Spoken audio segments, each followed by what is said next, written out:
poor black woman is working hard on her farm when suddenly 3 billionaire sons appear. They grab her, hold her tight, and one of them spits out the words, "You black woman, you'll die now." But then she reaches into her pocket and shows them something that changes everything. An FBI badge. The three brothers freeze in shock, their arrogance crumbling, begging, "Please forgive us, we made a mistake." But what she does next will shock you. Before we dive into this incredible story, tell me in the comments, where in the world are you watching from? Don't forget to like this video and hit that subscribe button, because trust me, you don't want to miss what comes next. Dawn crept slowly over the rolling hills of Pinewood County, coloring the horizon in sweeps of gold and amber. The Johnson farm, a piece of land which had weathered drought and floods and men with grasping hands, lay silently in the morning fog. Chickens scratched at the ground, and the elderly rooster crowed atop the wooden fence, announcing to the universe that another day had arrived, whether the universe cared or not. Amara Johnson was up. She always was. At 4 in the morning, her boots were on her feet, her braids pulled back, and her hands smeared with the damp odor of the earth. Agriculture was not labor to her, it was heritage, obligation, and staying alive. It had been passed down in her family since the time of Reconstruction, purchased by her great-great-grandfather with every penny he had managed to earn after decades of sharecropping. The Johnsons, for generations, had never let it go, not even when offers were made with promises of riches. Amara stopped at the fence post and gazed out over the sea of soybeans. The sun rising over them caused the leaves to glint like a sheet of green glass. She breathed deep, the air filled with dew and promise. To most, this was just a plain farm. For her, it was holy ground. But behind the resiliency of her stance, there was a secret, an unresolved secret sown deep into the soil of her existence, one she had borne for years. To the people of the town, she was merely that black woman farmer who refused to let go of land that the rich men desired. She was a widow of sweat and dirt to them, nothing more. But in reality, she was an FBI agent, operating undercover in the quiet recesses of America, where money and crime flowed together effortlessly. Her badge, concealed in a metal lockbox beneath the floorboards of her father's old study, carried the weight of power and risk. Few were aware it even existed. None could have conceived what she could do. Today, though, Amara didn't care about her badge. She was concerned about survival. The loans had stacked up due to losses of crops, the market was unkind, and she knew vultures buzzed overhead, rich men who thought every square of land came with a price. Her mother's voice came from the porch. "Amara, baby, you done fed the chickens yet?" "Yes, Mama," Amara replied, her tone firm and smooth, although her thoughts were far away. Ruth Johnson was 70 years old, her hair gray and her back hunched from decades of labor, but her spirit remained unbreakable. She was the possessor of the battle-hardened wisdom of a generation that had witnessed too much loss, too much injustice, to ever bend to men with wealth. Ruth came onto the porch in a cup of tea, her gaze keen as ever. "Heard gossip in town yesterday. The Sterling boys have returned. You know what that signifies." Amara's jaw clenched. Ethan, Damien, and Lucas Sterling, the billionaire sons of Richard Sterling, whose business had been founded on exploitation. They were wolves in designer suits, and they had come back to Pinewood to complete what their father had begun, purchasing every available inch of land. "They can say what they need," Amara said, fussing with her gloves. "This farm is not for sale." Ruth took a sip of her tea, watching her daughter. "Mind your pride, girl. Pride will keep you up high, but it'll get you brought down." Amara smiled weakly, yet her eyes held shadows. "Mama, this is not about pride. It's about legacy. It's about freedom, and I'll be damned if I lose it to them." She went back to work, but something within her FBI DNA stirred. She'd already caught glimpses of Sterling money being shuffled in shadowy locations, shell corporations, offshore accounts, and swift land purchases that didn't sit well. The brothers weren't entitled rich kids, schemers, bound to something greater. And if they pushed her, they'd find out she wasn't merely a farmer. She was steel. The morning farm work extended well into the wee hours of dawn. Amara moved swiftly, tending the livestock, examining the irrigation system, and checking her weather forecast on her worn-out tablet. Farming in Pinewood County was far from the high-gloss agricultural publications made it out to be. Survival here had nothing to do with tractors sporting bright red hues or drones humming over the fields. It had to do with grit, instincts, and endless nights staring at spreadsheets that could never seem to add up. Her rough fingers moved over the figures on the screen, another shortcoming. The soybeans were not producing enough, and the corn had been afflicted by a drought last month. But still, she would not give in. If her people could till these fields with mules and their own hands, she could damn well get by with modern equipment and determination. Keeping her phone handy, Amara twirled, not because she hoped for calls from friends, she didn't have many, but because her encrypted FBI line was always active, even here. Underneath her reputation as a cranky farmer, she was conducting surveillance operations, cross-referencing information, and returning intelligence to Washington. All of the county's farmers believed she was wasting her life in the mud. In fact, she was safeguarding them from predators they could not even perceive. The crunch of tires on gravel snapped her out of her focus. Amara stood stock still, her senses going on high alert. A black Escalade Cadillac came up the dirt road to her farm, its chrome grille glinting in the morning light like a predator's fangs. It was too shiny, too well-maintained for Pinewood County. Her gut dropped. She didn't need a second thought. The Sterling boys had come. 3 men emerged from the SUV, their actions deliberate and arrogant. Ethan Sterling, the eldest, stood tall with slick blonde hair, a bespoke suit, and a sneer that screamed entitlement. He bore his father's sharp jawline and his appetite for dominance. Damian Sterling, the middle son, was heavier, his physique honed from gym sessions more than work. His gold watch shone as he adjusted his sunglasses. Lucas Sterling, the youngest of the group, was quieter, his dark eyes surveying the farm with something that seemed closer to curiosity than disdain. He dressed his wealth more discreetly, in designer casual wear that whispered rather than shouted. Amara smeared the dirt from her hands on her jeans and strolled calmly to the gate. Her pace was even, her chin lifted high. She would not let them see fright. "Morning, Miss Johnson," Ethan shouted, his voice heavy with insincere courtesy. "Lovely day, isn't it?" Amara rested against the fence post. "Sun comes up every day, doesn't make it yours." Damien laughed, clouting his brother on the arm. "She's got an attitude, Daddy said she did." Lucas remained silent, merely looking at Amara with an expression that was impossible to read. Ethan walked closer, his feet crunching on the gravel. "We'll come to the point. We are here to offer you something for this land, a good one." Amara crossed her arms. "Not selling." "You don't even know the figure yet," Damien said, grinning. "We are talking 7 figures, enough to get you a nice house in the city. No more dirt under your nails, no more busted tractors, just freedom." Amara's eyes narrowed. "Freedom isn't purchased. And this soil isn't dirt, it's history. My family's blood runs in this ground." Ethan's smile grew thin. "History doesn't pay bills. Think hard, Miss Johnson. Clinging to land when there are men like us who want to buy, well, let's just say it's foolish." Amara didn't blink. "And giving a woman a push off her land because you need it, that's cowardly. You boys have all that money, but no respect drops into your coffers." For one quick moment, there was silence. Standoff. Chickens nervously clucked in the background like they could feel the strain. Damien's smile wavered. Ethan's smile grew meaner. Lucas alone maintained a neutral look, but Amara caught the way his eyes lingered on her, like he was assessing her differently than his brothers. Lastly, Ethan had a word, his tone icy. "We'll allow you to think about it, but don't take too long. Opportunity has a tendency to vanish." They headed back to their Escalade, the engine thundering as dust lifted from the gravel road.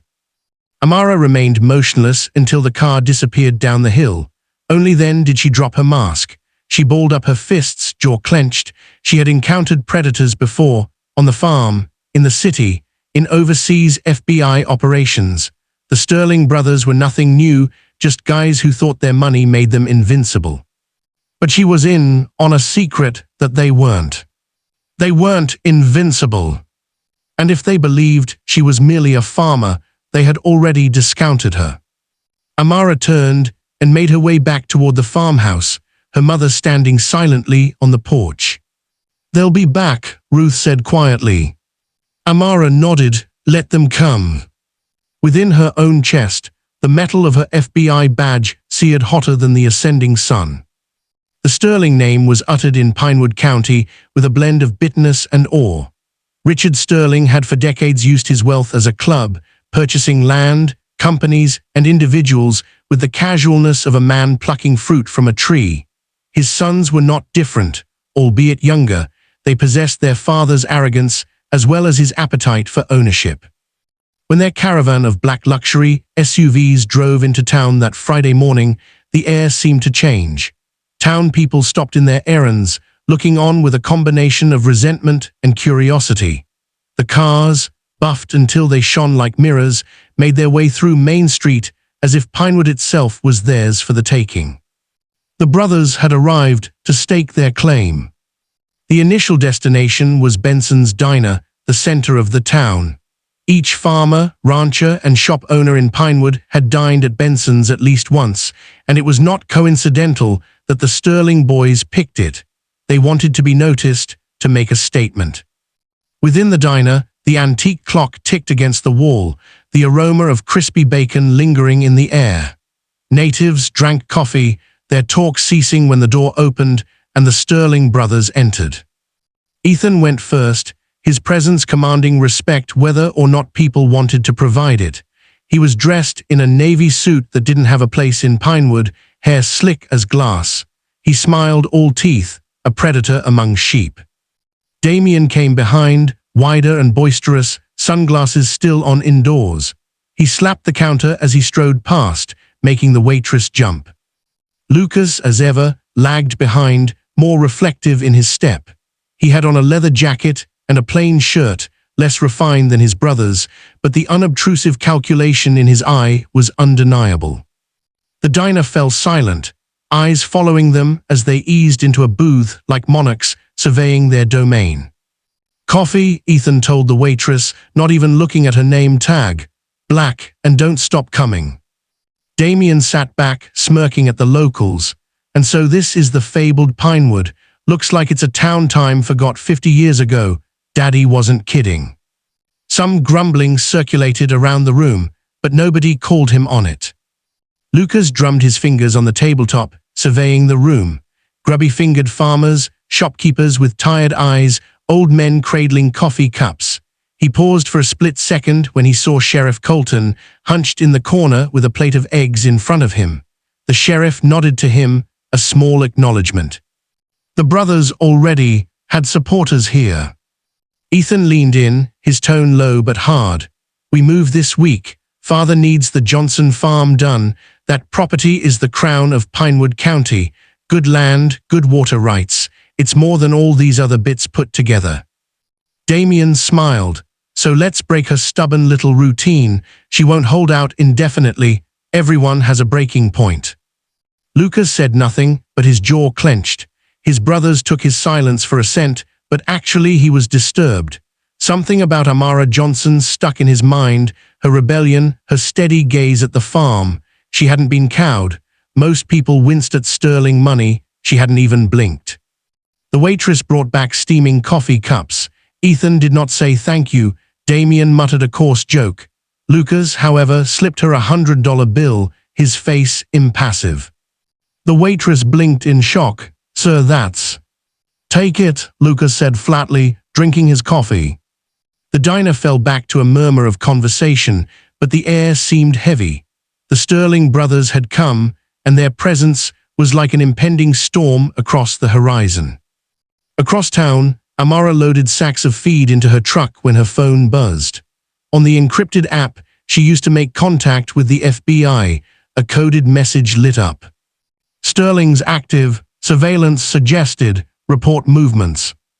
Amara gazed at the message, her heart calm but her mind racing. They had ridden into town publicly. That meant something larger was shifting under the surface. She cinched the strap on her gloves and grumbled to herself. Then let the games begin. Since their show at Benson's Diner, the Sterling brothers had not wasted any time spreading their reach throughout Pinewood. By lunchtime, rumor had already circulated down the sun-baked Main Street that the Sterlings had made a donation to Sheriff Colton on behalf of the department. Naturally, in Pinewood, everyone understood what this implied. Colton's badge had always sparkled more with lubrication in the form of money. The sheriff was a 50-ish man with thinning hair, a wry grin, and a reputation for turning a blind eye when the proper wallet was opened. He had once been a good officer, but years of fighting against low pay and a town seething with resentment had worn him down. The Sterlings didn't even have to pressure him very hard. That night, as the sun set low and greened the sky in crimson stripes, the brothers encountered Colton outside behind the county courthouse. The sheriff stood with his back against his patrol vehicle, masticating a toothpick, his boots tapping out a rhythm on the gravel. "You boys just seem to attract attention, driving into town in those city rigs," Colton said, nervously eyeing the black Escalade parked nearby. Ethan advanced, his grin as keen as glass. "Attention is power, Sheriff, and we have a lot to share if you're smart enough to stand on the right side." Colton cocked an eyebrow. "And what do you want me to ignore, exactly?" Damien grinned, yanking out a thick envelope from his coat. He flung it onto the truck's hood, where it settled with a muted thud. The weight of the money within caused the metal to creak. "Nothing much," replied Damien. "Just a little bit. Perhaps you don't notice if some property disputes get heated up. Perhaps you're too busy to answer a call if it rings up from the Johnson farm. Perhaps you forget to make a report or two." Colton's jaw clicked, toothpick sliding back across his mouth. His eyes darted to the envelope. 1,000 reasons whirled through his head in the space of a heartbeat. The department was shortchanged. His deputies grumbled every day about busted radios and bald tires. A bit of extra money could make a big difference. "Sounds like you boys are cooking up trouble," Colton grumbled. Ethan inched forward, his voice sinking into a velvet whisper. "We don't anticipate trouble, Sheriff. We anticipate ownership. The Johnson farm belongs to us. It just doesn't realize it yet. And you, well, you can assist in making the transition easy, or you can stand back and watch someone else sport your badge." Colton's hand hesitated on the envelope. Then he grabbed it, stuffing it under his jacket.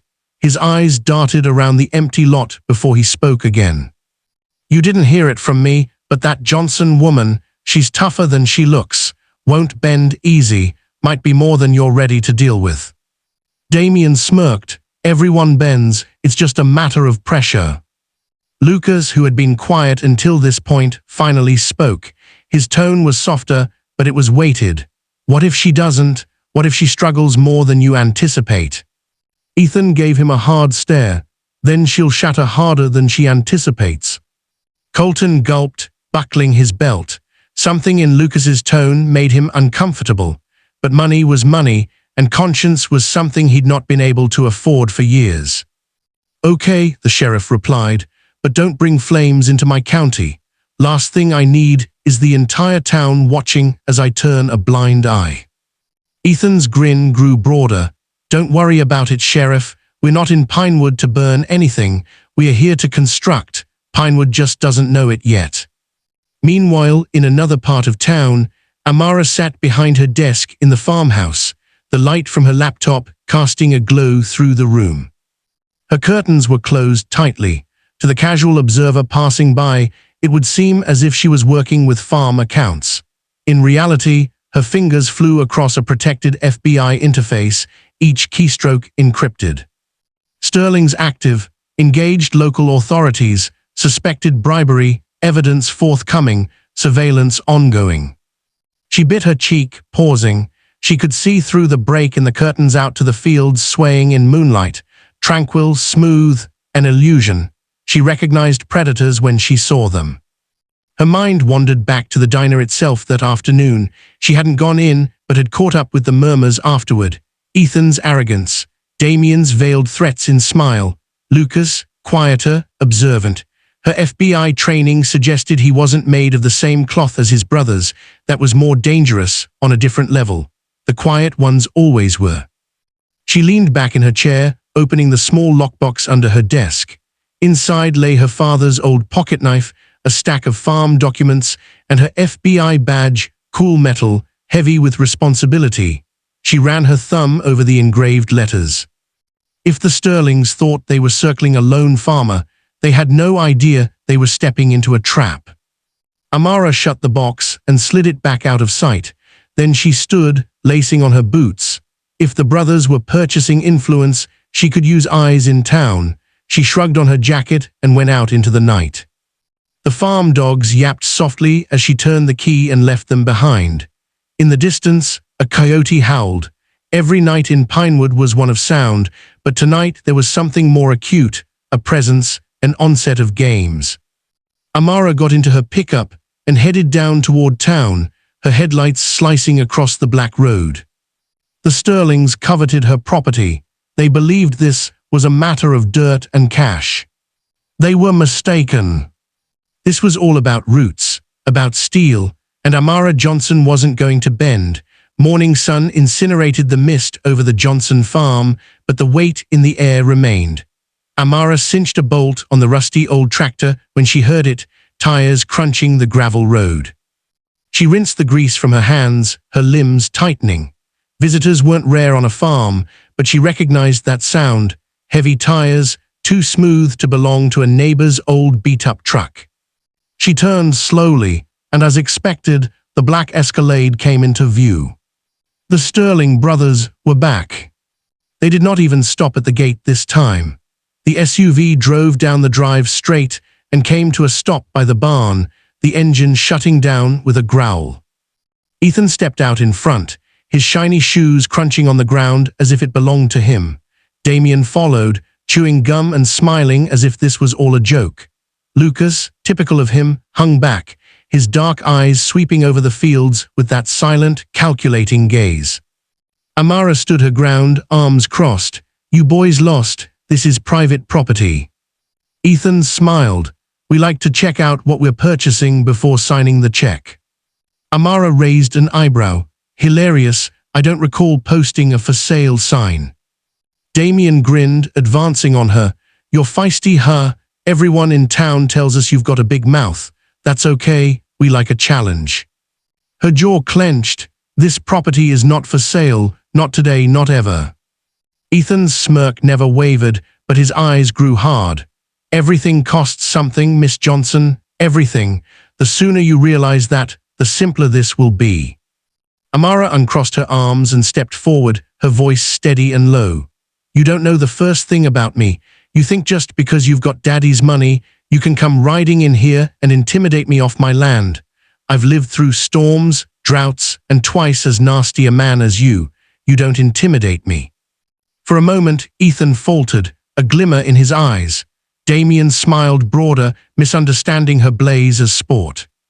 "You've got guts," Damien said, "but guts don't stop bulldozers. When we want land, we get it, one way or another." Amara's lips smiled, not warmly, but sliced. "Then perhaps you should select a less challenging victim, because if you continue to probe here, you're gonna discover very quickly I'm not the sort of woman you can intimidate." The silence lingered. Ethan observed her, his mind working. Damien cracked his knuckles, desperate for her to react. Lucas remained silent, although his eyes never left Amara's face. At last, Ethan shattered the silence with a laugh. "You've got spirit, I'll give you that, but spirit doesn't change reality. We'll be back." They headed to leave, the gravel crunching under their feet. Amara stood firm until the SUV vanished down the road, then released a slow breath. Her heart was calm, but her mind was already racing. They weren't bluffing, they'd be back, and the next time it wouldn't be in words alone. She looked in the direction of the barn, where her tools were hung in rows on the wall. Among them, concealed in a false panel, was a small metal box.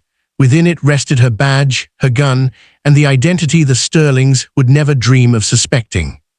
She caressed the box gently, a whispered vow to herself. They believed she was merely a farmer. They believed they could push her around, intimidate her, shatter her. But they didn't know what they were up against. Not yet. The rest of the day pulled out long and leaden. Amara attempted to concentrate on her work, scouting irrigation valves, fixing a broken fence post, stacking hay bales in the barn, but the Sterling brothers' words stuck to her like thorns. They'll be back. And she knew from past dealings with men like them, back didn't involve leaning over and knocking gently on her front door. It involved pressure, escalation, and violence masquerading as business. By late afternoon, the rumble of another car drawing near was heard. Her heart constricted, anticipating the escalade once again. But in this case, it was an old red truck, clattering as it came up the driveway. "Afternoon, Amara," shouted Joseph Miller, her neighbor 2 farms down. Joseph was in his 40s, wiry, sunburnt, and with a smile too swift for his own good. He stretched out the window, his baseball cap pushed low. "You hear the news," he said. Amara rested on the fence. "Depends what news you mean." "The Sterling boys saw 'em at Benson's diner today, tossing money around like confetti. Sheriff was with them, whole town's abuzz." Amara's lips compressed into a thin line. "Figures." Joseph shook his head. "Folks around here don't care for 'em, but money talks. You be careful, Amara. People say they have their eye on your land." "They do," Amara said flatly. Joseph studied her for a beat, then gave a half smile. "Well, if anyone can stand up to him, it's you. My granddaddy used to say, the Johnsons are stubborn as bedrock. Don't prove him wrong." Amara allowed herself a faint smile. "Tell your granddaddy I'll hold the line." Joseph doffed his hat and drove away, abandoning Amara to the dying light. The kindness was helpful, but it did nothing for the truth. When the Sterlings returned, she'd be alone. That evening, the Sterlings returned. The rum of engines arrived after dark this time, headlights tracing through the field like probing eyes. Amara was working in the barn, heaping up feed, when she heard the sound of gravel crunching. She didn't freak out. Rather, she stepped quietly to the corner, throwing the concealed latch that opened a slender compartment in the wall. Her hand touched cold steel, her Glock 19. She did not draw it, not yet. She allowed the familiarity of it to calm her racing heart. Then she stood up, wiping her palms on her jeans, and stepped out into the night. The Escalade idled at the perimeter of the yard, doors open. Ethan and Damien emerged first, their suits changed to dark jackets, elegant but relaxed. Lucas took his time emerging, hands in pockets, expression neutral. "Evening, Miss Johnson," Ethan said, his voice as slick as oil. "Hope we didn't disturb you." "You didn't," Amara said dully, "but you're on private property." Damien chuckled, throwing his arms wide. "Oh, come on, sweetheart, don't get so tight-assed. We simply wanted a peek at what we're purchasing." Amara's expression narrowed. "This land is not for sale, not tonight, not tomorrow, not ever." Ethan's grin turned acerbic. "We'll see about that." He took a step forward, speaking softly. "You can't win this battle, Miss Johnson. We have funds, influence, and allies in every corner of this county. Men like us don't ask twice, we take." Amara stared him down, unyielding. "Try to take it, and you'll wish you hadn't." For an instant, the tension was razor-sharp. Damien cracked his knuckles, hungry for violence. Ethan sneered, anticipating fear. But Amara didn't give them fear. She gave them silence, cold, unyielding silence. Finally, Lucas spoke, his voice quiet but carrying. "We should go." Ethan turned, surprised. "What?" Lucas's eyes flicked to Amara, then back to his brothers. "It's late, this isn't the time." Damien groaned. "You're soft, Lucas, always have been." But Ethan hesitated. Something in Lucas's tone made him pause. He gave Amara one last long look, then smirked. "Enjoy your little farm, Miss Johnson, while you still have it." They got back into the Escalade, the motor revving as they drove off, leaving behind dust and silence. Amara slowly let out a breath, her jaw clenched. She looked back toward the barn, muttering under her breath. "Let them come again, I'll be ready." Her fingers brushed the side of her hip where her badge was tucked under her jacket. Steel, always steel. The summer night was hot with air, heavy as it pressed against skin. The Johnson farm, typically alive with crickets chirping and wind rustling through the fields, was eerily still. Amara stood on the porch, drinking from a glass of water, her keen eyes raking across the darkness outside the yard. It had been 3 nights since the brothers' last appearance, 3 nights of quiet. To the residents, that quiet implied the Sterlings had tired and departed. Amara was more aware. Men like the Sterlings did not flee, they reorganized. Her FBI-trained instincts, honed by a decade of law enforcement experience, told her tonight the silence was unnatural. It was anticipating, waiting. She placed the glass on the table and double-checked the door locks. Ruth had retired hours before, her gentle snores issuing from the rear room. Amara did not report the brothers' ultimatums to her mother. She didn't wish to put worry in the woman's old heart, but Ruth was no fool. She knew that something was brewing. Amara put on her boots and made her way around the perimeter of the yard with her flashlight beams sweeping over the fields. For an instant, everything was quiet. Then she saw it, flickering motion near the barn, shadows darting fast over the wood walls. Her chest constricted. She flicked off the light, moving low and quiet, her footsteps finding the worn grooves in the ground. She edged in, her pulse steady, her body a tight spring. Then the flash of flame. Her breath was taken. The barn door was faint orange, then brighter, as the fire licked up the wood. Someone had used accelerant. Flames rose swiftly, ravenous and angry. The livestock within grew restless, their terrified screams tearing through the darkness. Damn it! Amara ran forward, yanking open the side hatch. Smoke burned her eyes as she stumbled in. Chickens flapped frantically. The horses whinnied, kicking at their stalls. "Easy, girl, easy," she yelled, untangling the ropes, pushing the beasts towards the door. Her back ached, but she heaved until all the animals thundered out into the air. The blaze grew louder, screaming wood like shattered bones.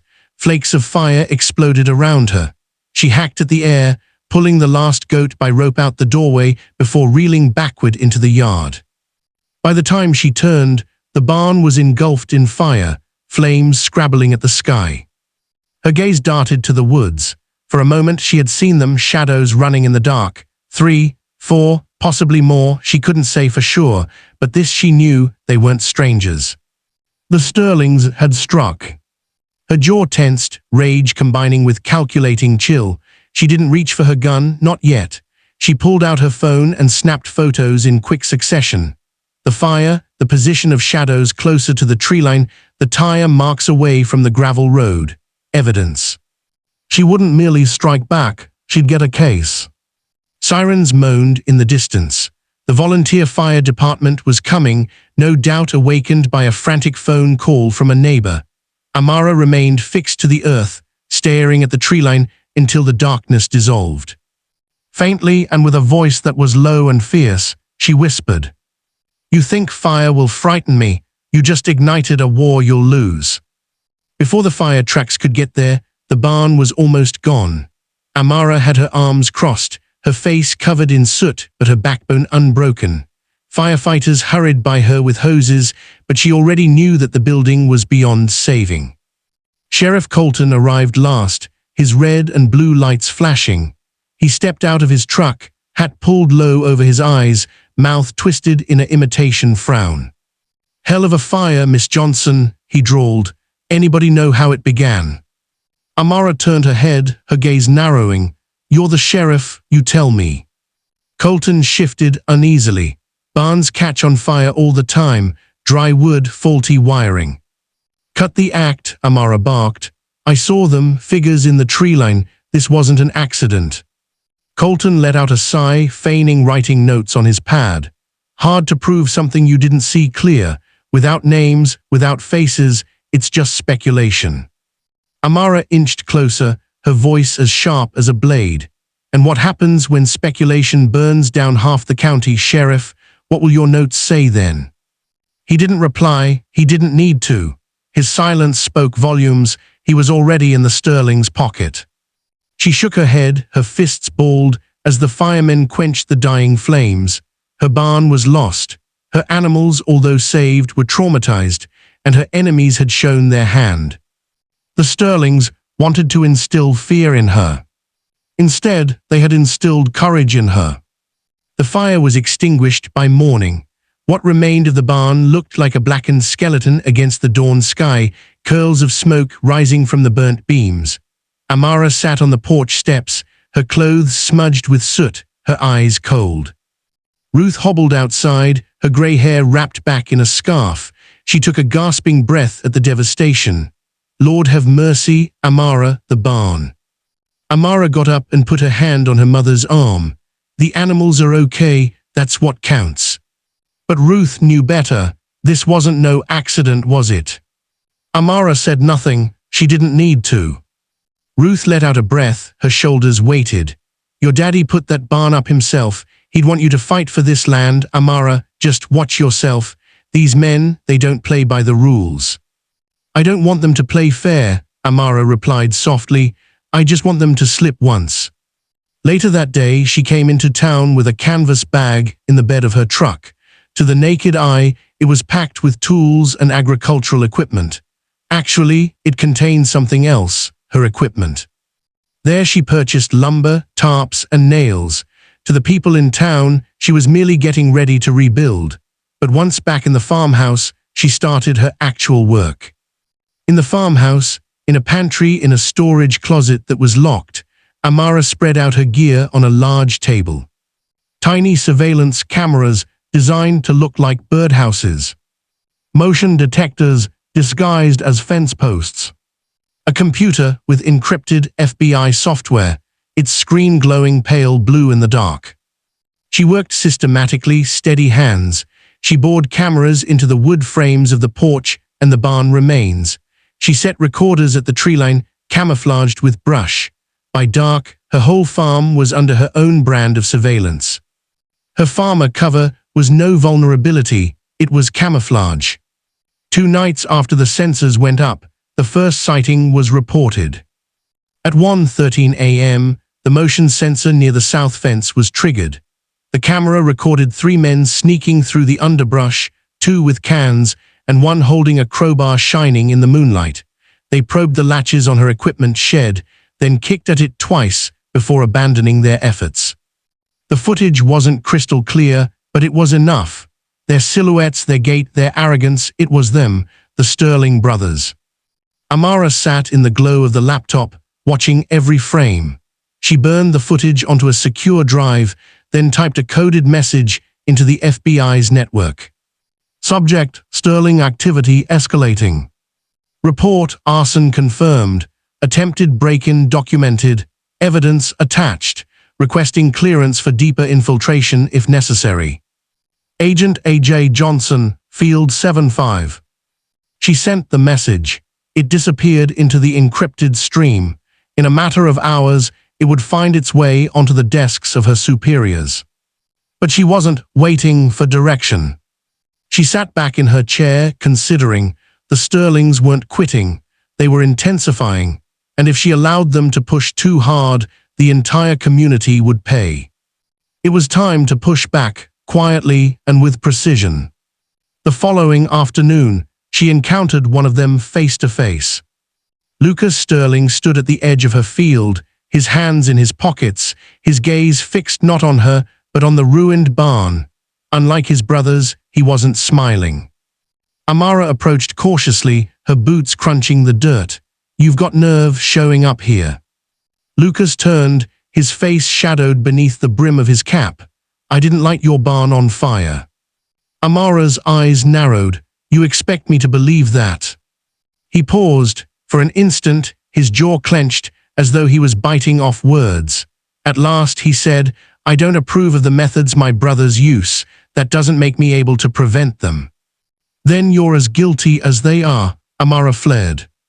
Lucas's eyes remained on her, hard but torn.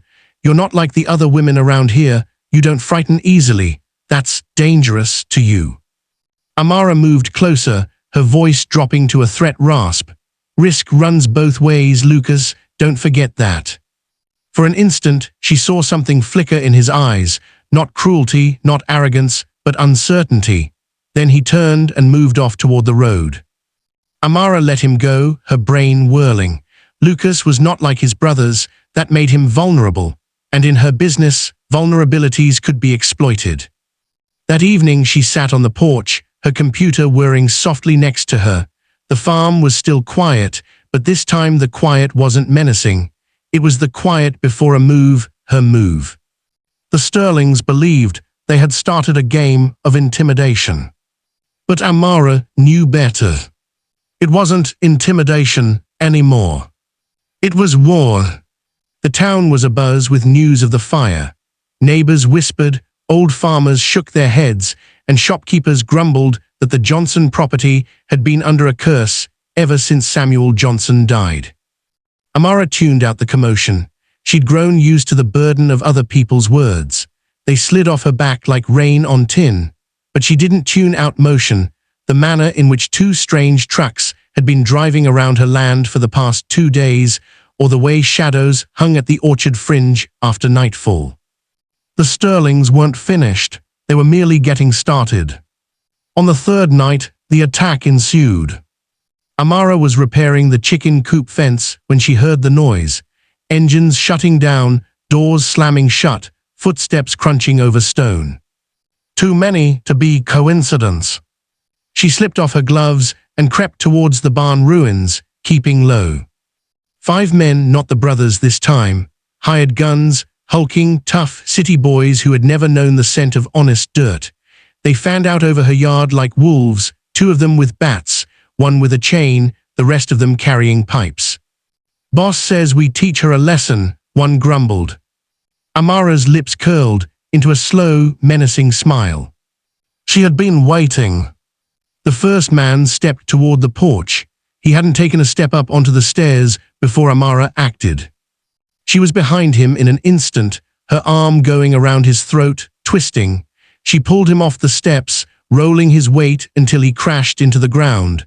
His bat rolled out of his hand. The others stood still for a moment, long enough. Amara picked up the bat and swung with all her might, smashing the knees of the man with the chain before he even had a chance to lift it. He screamed, falling into the grass. The other 3 let out bellowing cries and charged. Too quick for a farmer, Amara dodged a swing, plunged her elbow into an abdomen, spun, and kicked another man's legs out. One attempted to grab her from behind, error. She rolled her shoulder, released his hold, and slammed him face first into the barn wall. Within a span of less than 30 seconds, the yard was littered with groaning men.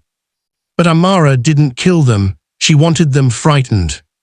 She huddled beside the one with the chain, who cradled his busted leg. Her voice was low, icy. Go back to whoever sent you, tell him this farm doesn't frighten, and if he'd like to come in person, I'll be waiting. She came closer, eyes as sharp as knives, and tell him next time I won't be so kind. The man's eyes went wide, he nodded wildly. Amara stood and wiped her hands, strolling back toward her porch as if she had been doing chores. Behind her, the men stumbled, limping and hauling one another back to their trucks. In moments, the engines roared, tires spitting gravel as the trucks roared into the night. She sat on the porch, steady heart, calm breath. Too easy. This was no longer about intimidation. The Sterlings were escalating to outright warfare. They hungered for blood, and the deeper they dived, the more proof she gathered. She retrieved her laptop from her secret hiding spot and downloaded the video from the birdhouse cameras. Every moment of the ambush was as plain as day, faces, voices, the works. Her FBI report was brief this time. Sterling escalation confirmed, direct assault ordered, evidence attached, recommend authorization for tactical response.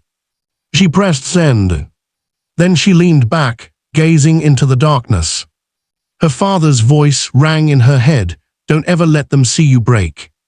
She smiled softly, don't worry, Daddy, I won't. Next morning, a well-known figure appeared at the outskirts of her field, Lucas Sterling once more. He did not appear cocky this time. His hands were buried in his pockets, his jaw clenched.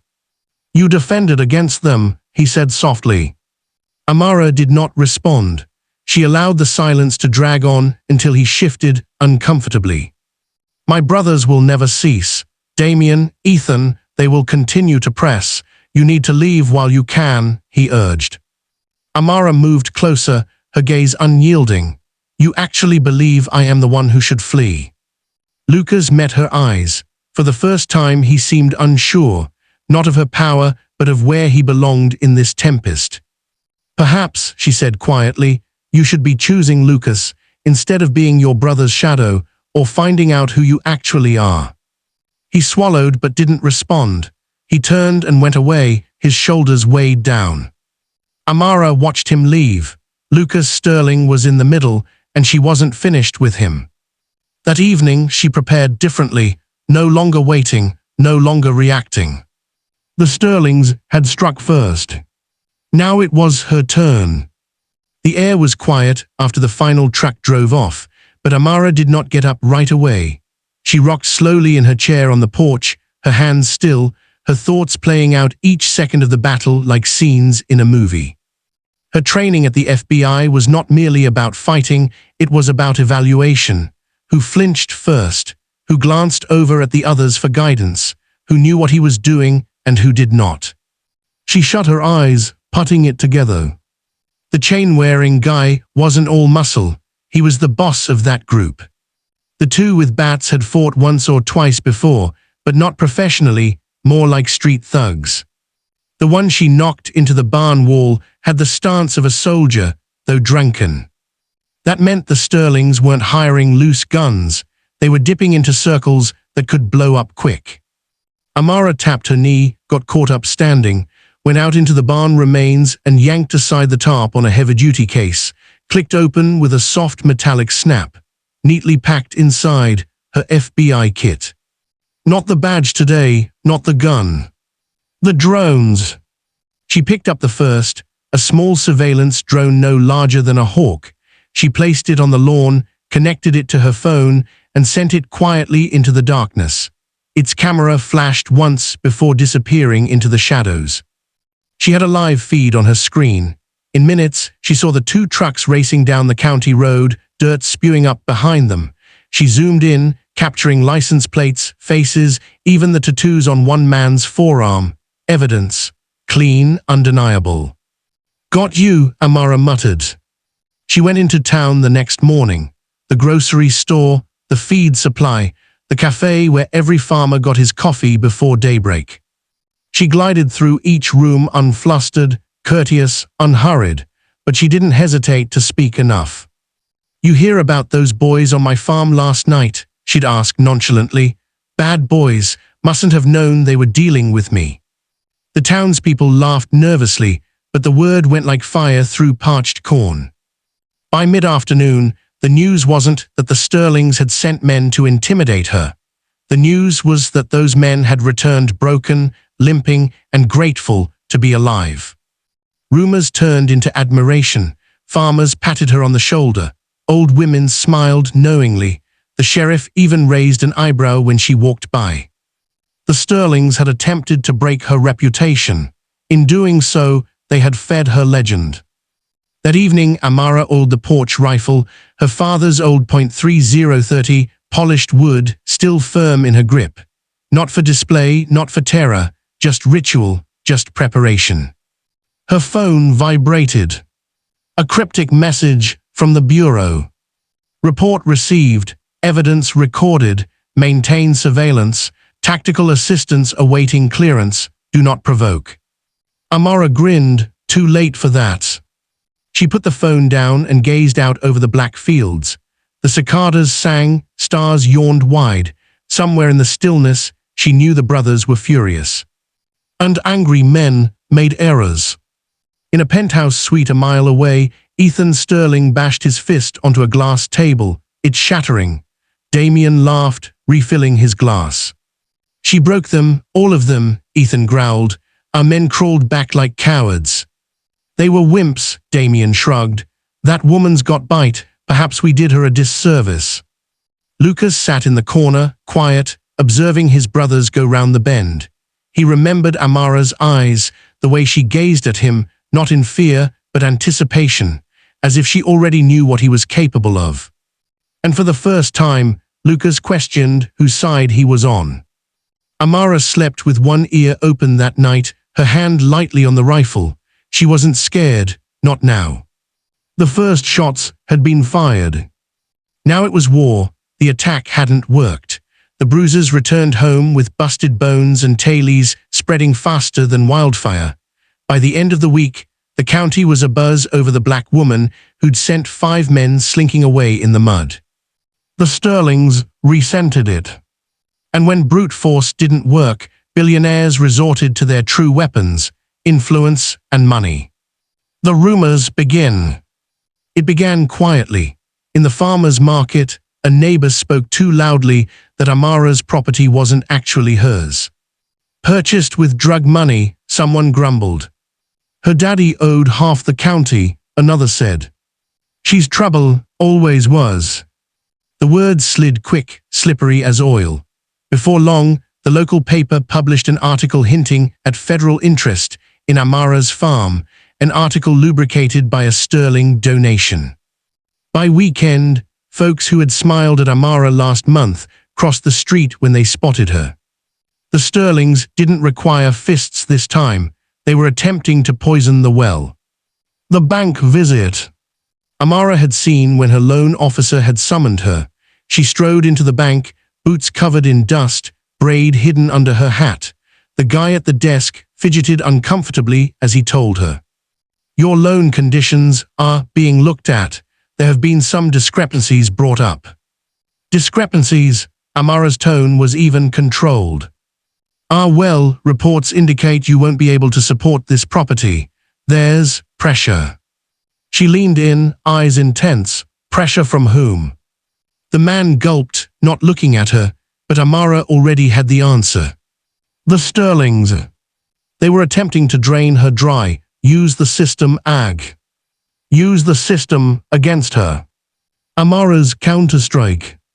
That evening, Amara opened her laptop. She didn't rage, didn't curse, didn't shatter. She constructed files. Bank officers, connections to Sterling investments. Local reporters' debts, all wiped clean suddenly after the hit piece was published. Sheriff's surprise present of new trucks for his department, courtesy of the Sterling Foundation. Amara wasn't digging up dirt, she was laying a trap. She made a video message, cool and controlled, her badge flashing briefly on camera before she blurred it out. Then she addressed the camera. I am not a farmer, and I am not alone. With every lie you tell, every dollar you spend, every man you send, I see it, I monitor it. And when the moment comes, everything burns back around you. This land is not mine alone. It's my line in the sand. Cross it, and you will live to regret it. She did not post it publicly, not yet. Rather than release it officially, she leaked it behind the scenes. Anonymous email inboxes, whisper networks, individuals the Sterlings could not track. Half the county had watched it by morning. The impact was shocking. She was crazy, some said, bluffing, others claimed, but lots of people started wondering. Who precisely was Amara Johnson? Lucas in the middle. Chaos simmered on the Sterling estate. Shut her down, Damien bellowed, pounding his fist against the bar counter. She's turning this town against us. Then bloody well by the town, Ethan snarled. By the sheriff, the newspaper, the earth beneath her feet. Lucas leaned against the window, gazing out at the city skyline. He could hear his brother's anger, but his mind was thinking of Amara's words, the way she had stood to him, unflinching. You actually think I'm the one who has to run? That line reverberated in his chest like thunder. He spun around. You two don't understand. You're turning her into a legend. The more you push, the harder she pushes back. People adore that. Damien scoffed. Don't tell me you're taking her side. I'm telling you, Lucas said slowly. If you keep treating her like an enemy, you're going to create something you can't control. The brothers scoffed, but Lucas's warning wasn't for them. It was for himself. He was in the storm, and the longer he didn't speak up, the more he knew he would have to make a choice. The town divides. The following week, tension divided the county in two. Half believed the Sterlings, Amara was a con artist, a felon, a danger. The other half whispered about the woman who had stood up for herself, no matter what. At the diner, farmers quarreled over coffee. At the feed store, men almost came to blows. Even the pews at the church hummed with argument, chosen or cursed. The Sterlings had sought to isolate Amara. They had, instead, lit a civil war of opinion, and Amara was at the center of it all. Amara's quiet victory. Amara sat on her porch late one night, rifle across her knees, laptop dim glowing beside her. She drank tea, observing fireflies flit across fields nearby. She was aware that the Sterlings held power. They had money, influence, and no hesitation to use either, but what they did not realize was this. She did not require the whole town to favor her. She merely needed sufficient to monitor, sufficient to speak truth when the lies circulated too far, enough to hold firm when the tempest struck. Her FBI handler messaged one short message that evening. "Good work, you've turned perception into a weapon, keep pressure." Amara closed the laptop, leaned back, and smiled faintly into the night. The war was no longer about fists or fire, it was about shadows, and in the shadows, Amara was undefeated. The Sterlings retaliate. They employ men to sabotage Amara's property, contaminating water sources, wrecking irrigation, cutting her greenhouse plastics through the night. A delivery truck crashes into one of her fences, killing livestock. But Amara was expecting sabotage. With secret cameras and FBI equipment, she documents it all. She does not merely capture the vandals, she tracks them straight back to the Sterling payroll. Sting in the soil. Amara puts out a sting. She divulges spurious details about a shipment of fertilizer that has secret proof. The Sterling's heavies arrive to pilfer it, but there are FBI drones and native allies in waiting. Arrests are in progress in real time. Rumors now circulate that Amara has unseen authority observing her ground. Sterling partisans grow afraid. Lucas's crisis. Lucas is conflicted between loyalty to his family and respect for Amara. He secretly goes to her farm at night to warn her about his brother's next steps. Their tense meeting leads to a grudging respect. Lucas appreciates that she's not only a farmer, but a strategist much astuter than his brothers. Amara understands that Lucas is not her nemesis, but potentially her future ally. The Sterlings strike once more, this time using flames. Fire devours half of Amara's barn and almost reaches her home.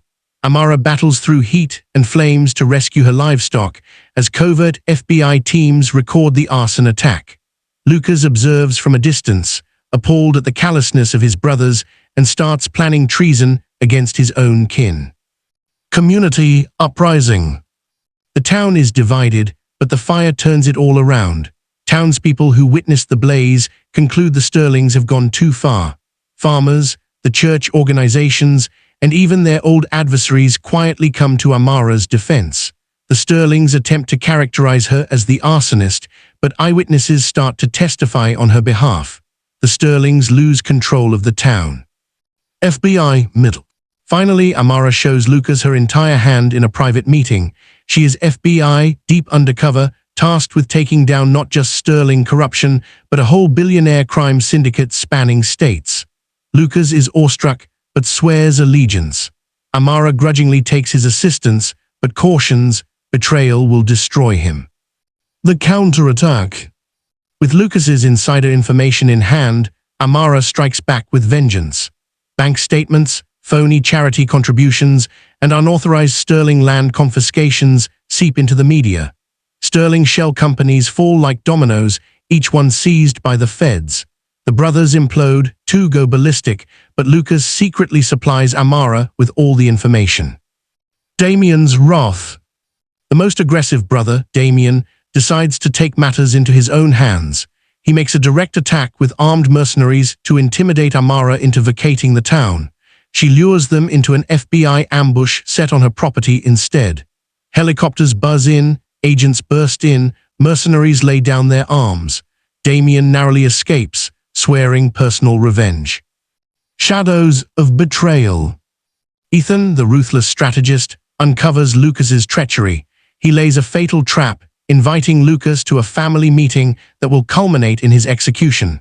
Amara, warned by an embedded message, bursts into the Sterling estate with federal reinforcements.